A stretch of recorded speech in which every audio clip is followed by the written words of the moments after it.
पिल्ला लीनी गोद में, मोटर भई सवार, अली भली घूमन चली, किए समाज सुधार। नमस्कार प्रिय छात्रों, आर के क्लासेस खरगोपुर के इस शानदार शिक्षण प्लेटफॉर्म पर आपका हार्दिक स्वागत है। सबसे पहले आप वीडियो को एक लाइक कर दीजिए और वीडियो को अपने कम से कम 10 दोस्तों के पास शेयर कर दीजिए।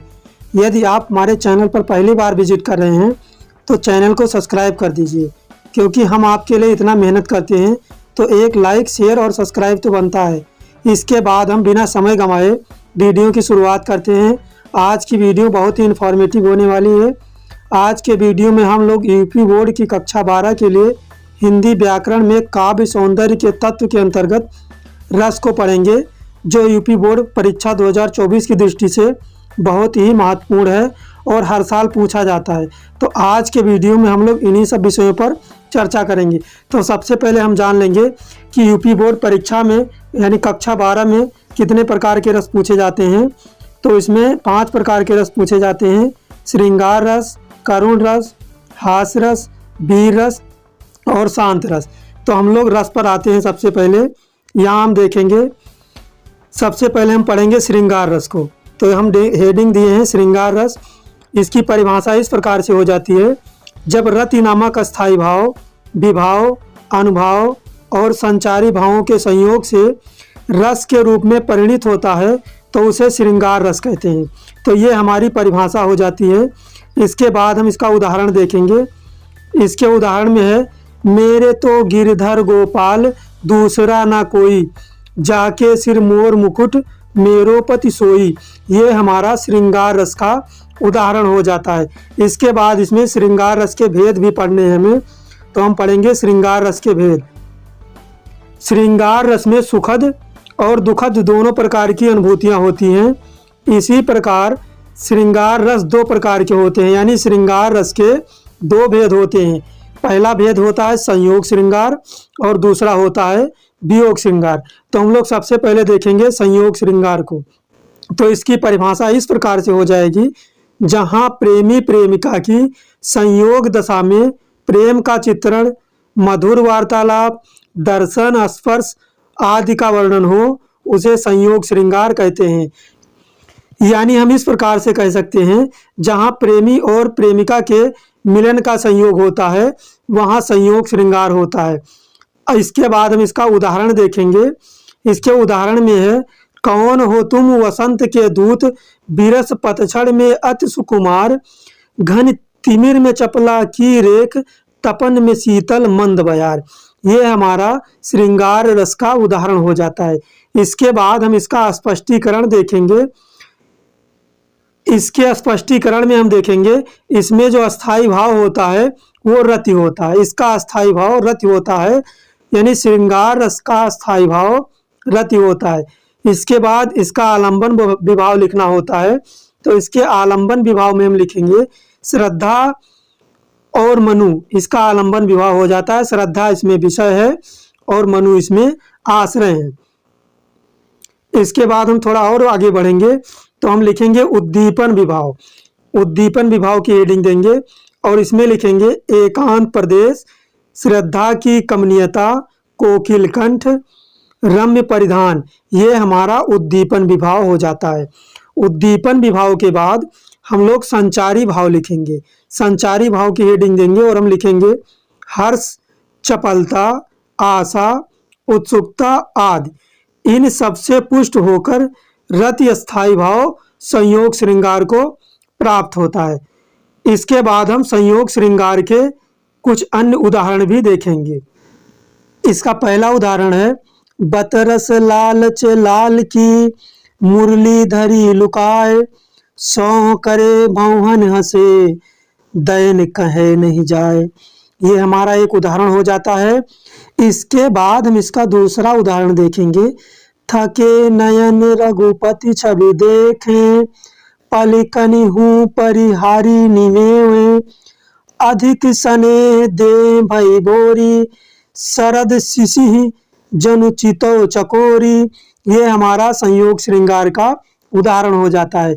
इसके बाद हमारा आ जाता है वियोग श्रृंगार। तो यहाँ पर हम वियोग श्रृंगार की हेडिंग दिए हैं उसके बाद इसकी परिभाषा हम देखेंगे। जहाँ एक दूसरे को प्रेम करने वाले नायक और नायिका के वियोग यानी विरह का वर्णन होता है, वहाँ वियोग श्रृंगार होता है। वियोग श्रृंगार को विपर्लव्य श्रृंगार भी कहते हैं। बोर्ड परीक्षा में बहुविकल्पीय प्रश्न के रूप में पूछ लिया जाता है कि विपर्लव्य श्रृंगार किसे कहते हैं, तो आप इसका उत्तर देंगे वियोग श्रृंगार को ही विपर्लव्य श्रृंगार कहते हैं। इसमें नायक और नायिका के मिलन का अभाव रहता है। इसके बाद हम इसका उदाहरण देखेंगे वियोग श्रृंगार का। तो इसका उदाहरण इस प्रकार से हो जाएगा।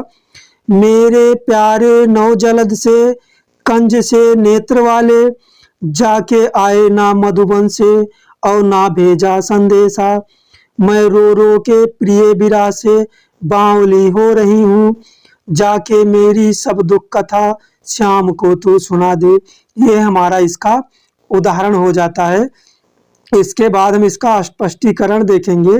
स्पष्टीकरण भी बोर्ड परीक्षा में लिखना अनिवार्य होता है। इसके स्पष्टीकरण में हम देखेंगे, इसका स्पष्टीकरण इस प्रकार से हो जाएगा। इस छंद में विरहिणी राधा की विरह दशा का वर्णन किया गया है। इसका स्थायी भाव रति है और आलंबन विभाव इसमें राधा इसमें आश्रय है और श्री कृष्ण इसमें विषय हैं। इसके बाद हमारा उद्दीपन विभाव हो जाता है। हम उद्दीपन विभाव की हेडिंग देंगे और लिखेंगे मेघ जैसी शोभा और कमल जैसे नेत्रों का स्मरण। ये हमारा उद्दीपन विभाव हो जाता है। उसके बाद अनुभाव की हेडिंग देंगे हम।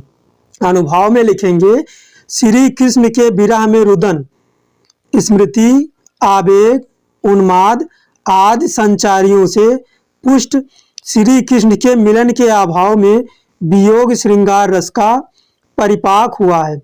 ये हमारा लक्षण हो जाता है इसका। उसके बाद हम वियोग श्रृंगार के अन्य उदाहरण को देखेंगे।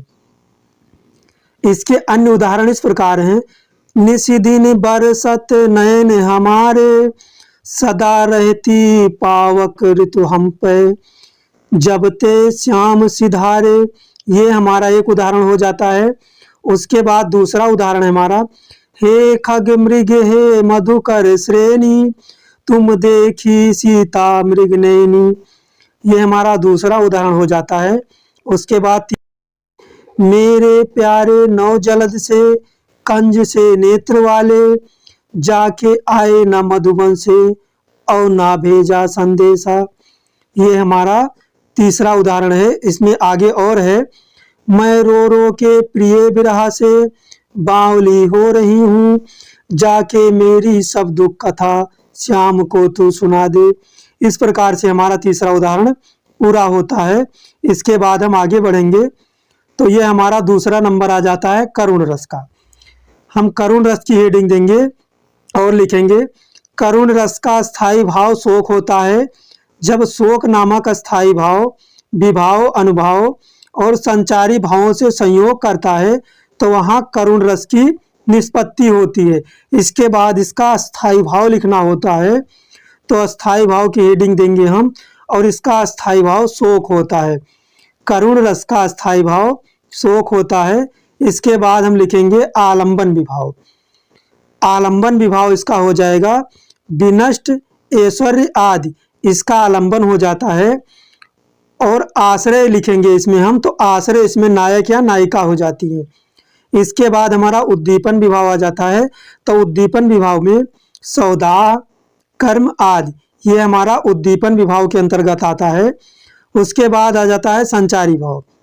तो संचारी भाव के अंतर्गत ग्लानि, चिंता, स्मृति, विषाद, जड़ता, उन्माद, दैन्य, निर्वेद, मोह, अपस्मार आदि, ये सब हमारे संचारी भाव हो जाते हैं। इसके बाद हम करुण रस के अन्य उदाहरण को देखेंगे। तो करुण रस के अन्य उदाहरण इस प्रकार से हैं। हाय राम कैसे झेले हम अपनी लज्जा अपना शोक, गया हमारे ही हाथों से अपना राष्ट्रपिता परलोक। इसके बाद हम दूसरा उदाहरण देखेंगे। हुआ नया भी भाग्य अभागा, किस पर बिकल गर्भ या जागा, रहे स्मरण ही आते, सखी वह मुझसे कह कर जाते। तो ये हमारा दूसरा उदाहरण हो जाता है। इसके बाद हम एक अन्य उदाहरण देखेंगे, वो इस प्रकार से है। अभी तो मुकुट बंधा था माथ, कल इसके बाद हमारा तीसरा उदाहरण आ जाता है। अभी तो मुकुट बंधा था माथ, हुए कल ही हल्दी के हाथ, खुले भी ना थे लाज के बोल, खिले थे चुंबन शून्य कपोल। ये हमारा तीसरा उदाहरण हो जाता है। इसके बाद हमारा हास्य रस आ जाता है। तो हास्य रस की हम हेडिंग दी हैं, हम हास्य रस को पढ़ेंगे। तो हास्य रस का स्थायी भाव हास होता है जब किसी व्यक्ति या वस्तु के विकृत आकार, वेशभूषा, वाणी, चेष्टा आदि से व्यक्ति को बरबस हंसी आ जाए तो वहाँ हास्य रस होता है। यानी जब हम किसी विचित्र व्यक्ति को देखें या वस्तु को देखें और हम हंसने लगे तो वहाँ पर हास्य रस होता है। इसका स्थायी भाव हास होता है। हास्य रस का स्थायी भाव हास होता है। और इसका अनुभव हम लिखेंगे, इसके अनुभव की हेडिंग देंगे हम। अनुभव इसका इस प्रकार से हो जाएगा। हंसते हंसते पेट पर बल पड़ना, हंसते हंसते पेट पर बल पड़ना, आंखों में पानी आना, आंखों को मीचना, हंसी से ताली पीटना, मुस्कुराहट। ये इसका अनुभव हो जाता है। इसके बाद संचारी भाव इस प्रकार से लिखेंगे। अश्रु, हर्ष, चपलता, स्नेह, उत्सुकता, स्मृति, आवेग आदि, ये हमारे संचारी भाव हो जाते हैं। इसके बाद आलंबन हम लिखेंगे। आलंबन इसका इस प्रकार से होगा। अनोखी और विचित्र वेशभूषा, विकृत आकृति वाला व्यक्ति, मूर्खतापूर्ण चेष्टा करने वाला व्यक्ति, हंसाने वाला व्यक्ति, ये हमारा आलंबन हो जाता है। इसके बाद हम उद्दीपन को लिखेंगे। तो उद्दीपन में हो जाएगा आलंबन द्वारा की गई अनोखी एवं विचित्र चेष्टाएं, ये हमारा उद्दीपन हो जाता है। इसके बाद हम लोग हास्य रस का उदाहरण पढ़ेंगे। तो हमारा उदाहरण इस प्रकार से हो जाएगा। पहले नंबर पर, नाना वाहन नाना बेसा, बिहसे शिव समाज निज देखा, को मुखहीन विपुल मुख काऊ, बिन पद कर को बहुबाऊ। इसके बाद हमारा दूसरा हो जाता है। पिल्ला लीनी गोद में मोटर भई सवार, अली भली घूमन चली किए समाज सुधार। इसके बाद हमारा वीर रस आ जाता है। अब हम लोग वीर रस को पढ़ेंगे। तो वीर रस की हेडिंग देंगे हम। उसके बाद इसका परिभाषा लिखेंगे। वीर रस का स्थायी भाव उत्साह होता है। जब उत्साह नामक स्थायी भाव विभाव, अनुभाव और संचारी भावों से संयोग करता है तो वहाँ वीर रस की निष्पत्ति होती है। वीर रस का स्थायी भाव उत्साह होता है। अस्थायी भाव में इसके उत्साह हो जाएगा। इसके बाद आलंबन इसका शत्रु हो जाएगा। आलंबन के बाद हमें उद्दीपन विभाव लिखना रहेगा। तो इसका उद्दीपन विभाव शत्रु से चुनौती हो जाएगा और आश्रय इसमें नायक रहते हैं और अनुभाव इसका आश्रय के अंगों का फड़कना और आक्रमण करना। इस प्रकार से हमारा ये हो जाता है।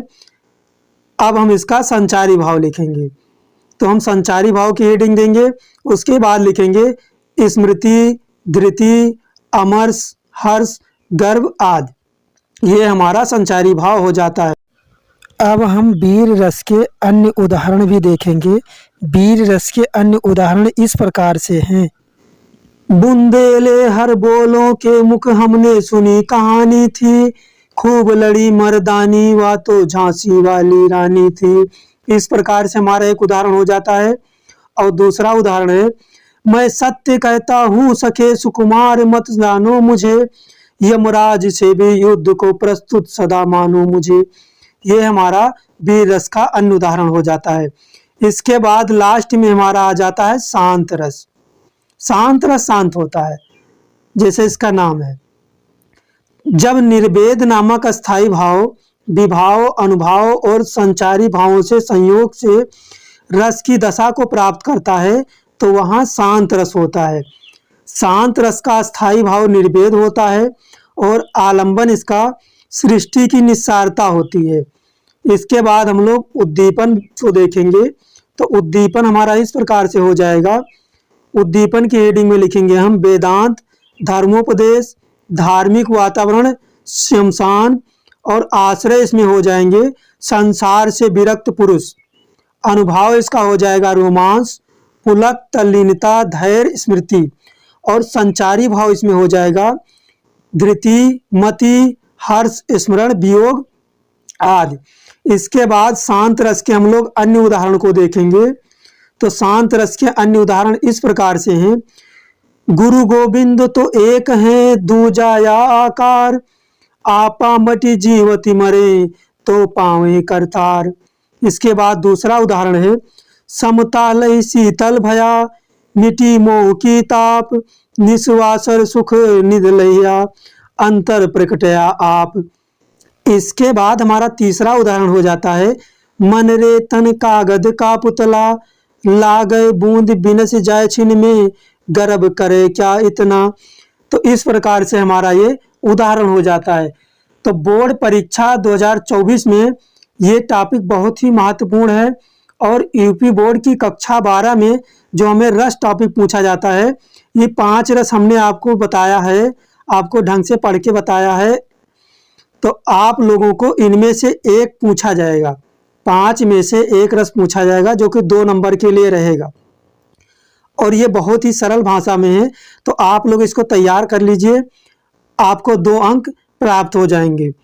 और इसी प्रकार की इन्फॉर्मेटिव वीडियो के लिए आप हमारे चैनल को सब्सक्राइब कर लीजिए और बेल, जिससे हम जब भी वीडियो अपलोड करें तो आपको सबसे पहले नोटिफिकेशन मिल जाए। धन्यवाद।